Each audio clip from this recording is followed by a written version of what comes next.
Hey everyone, Liam here from the Smarty Pants Chess channel. Today I'm actually going to look at another game between LCZero and Stockfish because I did promise I would do it. So we're into game 38 and this is quite a quick book move actually. So it goes c4, knight c6 and already we're into the end of the book. And in this position Leela continues with d4 and I was hoping Stockfish would play knight to f6, get into a black knight's tango, but instead he played e5. It's quite similar. White plays d5, hits the knight on c6, and Stockfish actually checks white with bishop to b4. So already we're into a quite interesting opening. And Leela blocks this with knight d2. The knight jumps back to e7, and Leela continues to exert some pressure on Stockfish's position with queen a4, attacking the bishop on b4. And Stockfish has to be a bit careful here because it could end up trapped. So for this reason they play a5. Supporting the bishop on b4, Leela attacks it again with a3, and finally Stockfish admits defeat and swaps off. Bishop takes d2 check, bishop takes d2, and Stockfish plays knight to f6, developing their pieces. And this does look very similar to a black knight's tango if black manages to play the move d6 and maybe knight to g6. Leela continued, attacking the pawn on e5 though.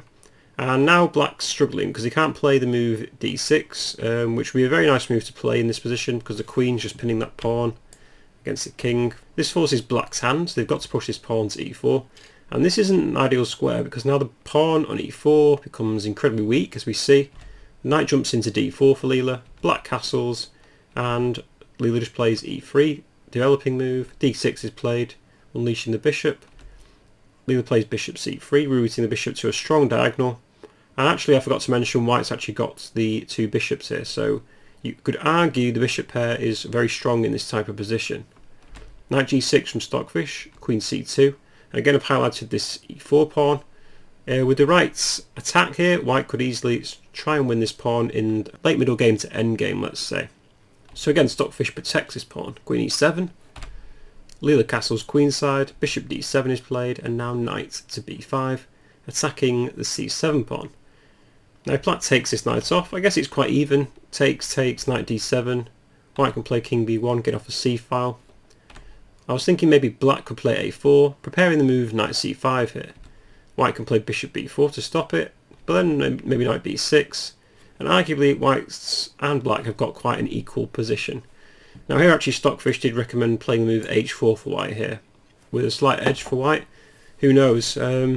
But they do say, actually, I think Ben Feingold said this, never put your knight on g6 because it's quite weak. But I suppose in this position it can go to e5 if it wanted to. Okay, enough babble. After knight to b5, instead of taking the knight off, knight to e5 was played by Stockfish. And again, I looked here at another variation with knight takes c7 here. But actually black gains the upper hand after rook c8, attacking the knight. And once it drops back, black has the amazing knight takes c4, winning a pawn. Threatening to take the knight on b5, and this horrendous pin on the c file against the king and the queen from the rook look really desperate for white. So it makes a lot of sense after knight to e5. White sidesteps all the problems with king to b1. Black protects the pawn, and h3 is played by Leela, stopping any knight jumping into g4. h6 is played by Stockfish, maybe giving the king a breathing square.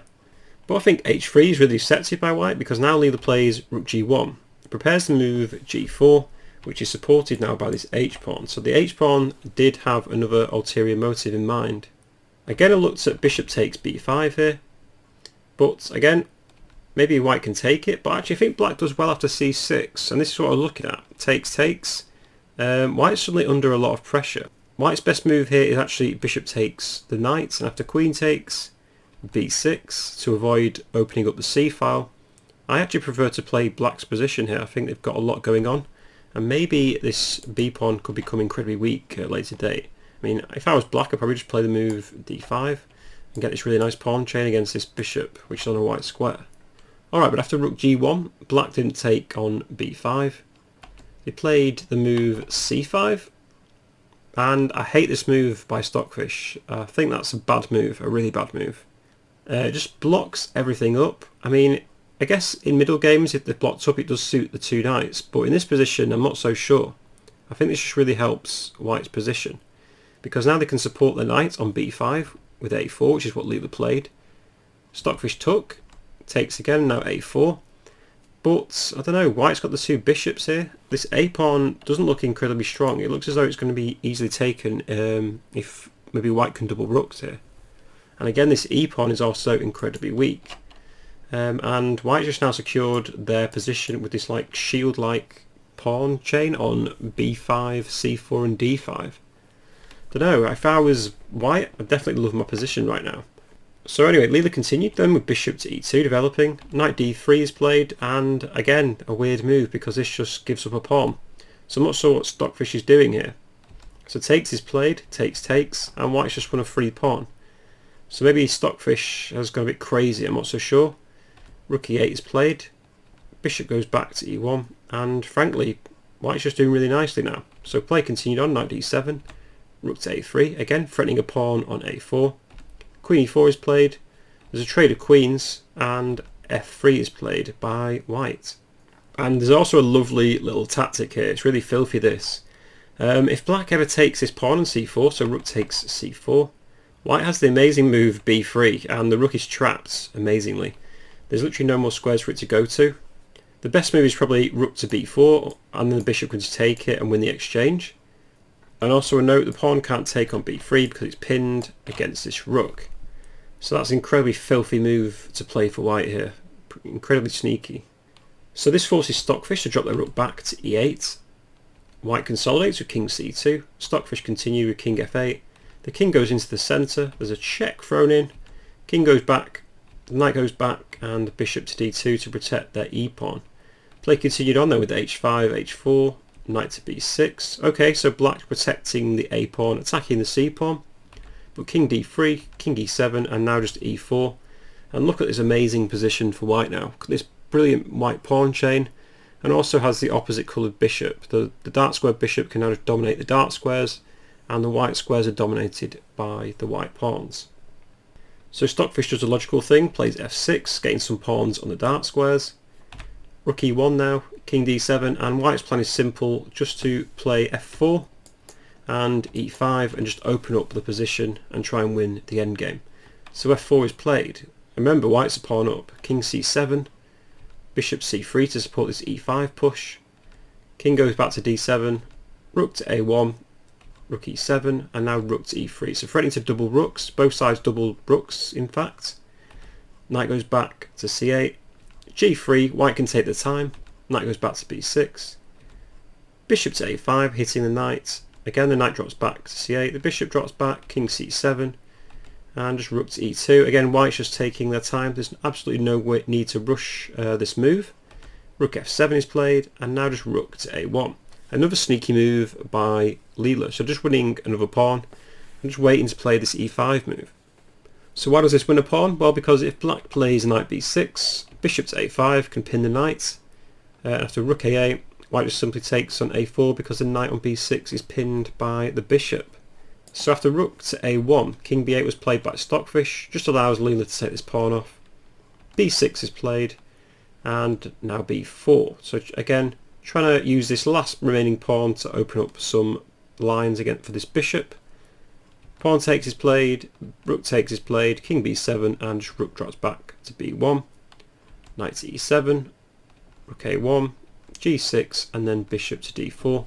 And this bishop just controls everything, stops the knight jumping into this c5 square, and hits this b6 pawn, threatens to play rook a6. So knight c8 protects the b6 pawn, rook e3, rook g8, and now bishop goes back to c3, king c7, and finally Leela hits out with the breaking move e5. So we finally see it on the board, and this is what clinches the game now for Leela. Takes is played, f takes, e5 is played, and king b7. Now it's perfectly possible for white just to push this pawn up to e6, but Leela had other things in mind. She took on d6, chopped it off, knight takes d6, bishop b4 attacking the knight, and the knight drops back to c8. If the knight jumps into f5, then rook e6 is just fine for white because the threatening moves, again, like rook to a6 and pick up the b6 pawn. So knight c8 makes a lot of sense for a computer to play that, to consolidate, try and consolidate their position anyway, even if it's hopelessly lost. That's actually quite interesting actually. I think a human player would attack with knight to f5 here, whereas a computer just seems to be more safe with knight to c8. Anyway, play continued on then. Leela played rook a e1, doubled the rooks. g5 was played by Stockfish, but this is probably too little too late. There was a trade, rook h1, king c7, bishop to c3, rook to f5, and then just rook h4, knight to d6, and this is probably a matter of time now until it's a win for white. Rook f4, king d7, and bishop to b4. The knight drops back, and there's a trade of rooks. Rook goes to e6, threatening to take on b6. The knight jumps in to d8, allows white to take another pawn, and this is probably game over now. The king just jumps in to the centre, and yeah, here bishop takes d8, trades off a minor piece, the king goes back, and now it's 4 pawns against 1 in a rook and king endgame. So play continued on some more moves, and Leela just does this weird thing, c5 for no reason, king takes c5, d6, king b4, and just king d2, rook c8 and d7, and this is hopelessly lost for black, and here actually Stockfish called it a day and resigned the position. I guess because if rook to d8, there's just rook to d5, and if king c4, I think you can just play maybe just rook d3 takes, and maybe just king e3 and get a queen with the other pawn. Absolutely easy win, to be honest. So that was actually quite an easy game to witness. Leela just absolutely battered Stockfish in this game. I don't know what Stockfish were doing, they just gave up that weird pawn, and they just had a hopeless position throughout the whole game. But anyway, thank you for watching this quick analysis of the game. Hopefully I'll see you soon with another game between Leela and Stockfish from the Season 17 Superfinal. Hopefully you're all staying safe, and I'll see you soon for another video.